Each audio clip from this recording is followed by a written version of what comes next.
Всем привет! Хочу показать вам один из своих стеллажей, на котором у меня живут фуксии, пеларгонии, фикус и плюмерии. Те, кто уже знаком с этим растением, возможно, услышат для себя какую-то новую информацию, сравнят способы выращивания, а те, кто впервые слышит о плюмерии, сделают вывод, что тоже хотят, чтобы у них жило такое растение. Очень интересно за ним наблюдать. Или наоборот сделают вывод, что плюмерию у себя в коллекции не видят. В любом случае я постараюсь, чтобы информация была максимально полезной и интересной.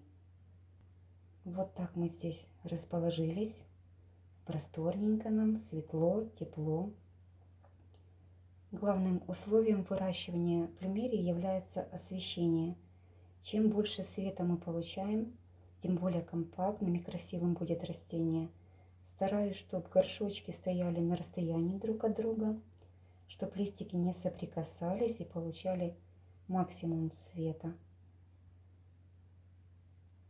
Мои плюмерии выращены из семян.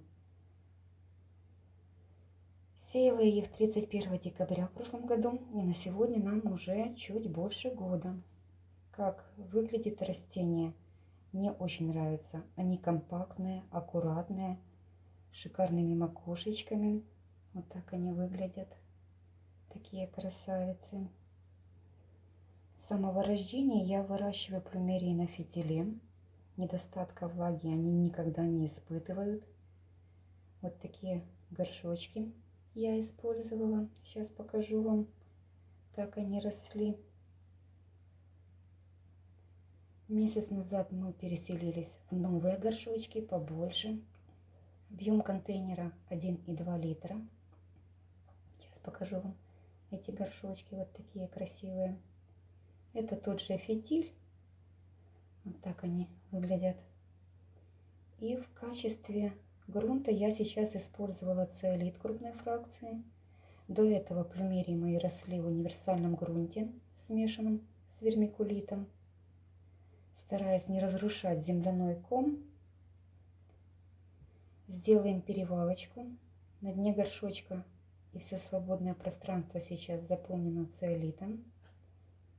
И хочу сказать вам, что плюмерии хорошо относятся к подкормкам, но я стараюсь этим не злоупотреблять. Раз в месяц наполняю нижнее кашпо водой с удобрением. Использую я комплексное удобрение с равным НПК 20-20-20. И результат мне нравится. Также мы регулярно опрыскиваемся. И хотя зимуем без дополнительного подогрева при комнатной температуре, водные процедуры мы все равно не прекращаем. Хочу еще показать, что, как правило, плюмерия растет в один ствол. Получается такое деревце оригинальное. Но есть уникальные экземпляры, вот как эта плюшечка такая.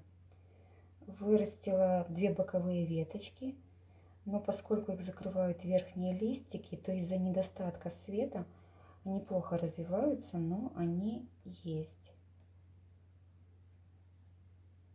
И хочу показать вот такую красавицу, такая рогаточка, самостоятельно разветвилась и выглядит очень красиво, мне очень нравится.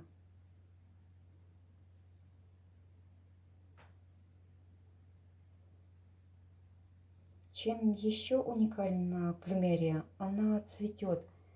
И цветет очень красиво. Конечно же, я хочу увидеть это цветение.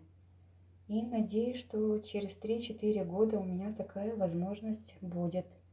И хотя неизвестно, как именно зацветет моя плюмерия, поскольку при семенном размножении сортовые признаки не передаются. Но в любом случае это будут очень красивые и безумно ароматные цветы. На данный момент мне непосредственно нравится, как выглядит само растение. Они все такие разные, но очень красивые. И еще хочу сказать, что плюмерия для меня одно из самых беспроблемных растений. На протяжении года никаких болезней, клещей и так далее. Побольше света, по возможности побольше солнечного света. Растим на фитиле и любуемся. Надеюсь, вам тоже понравились плюмерии, и вы захотите ее выращивать. И будем ждать цветения вместе.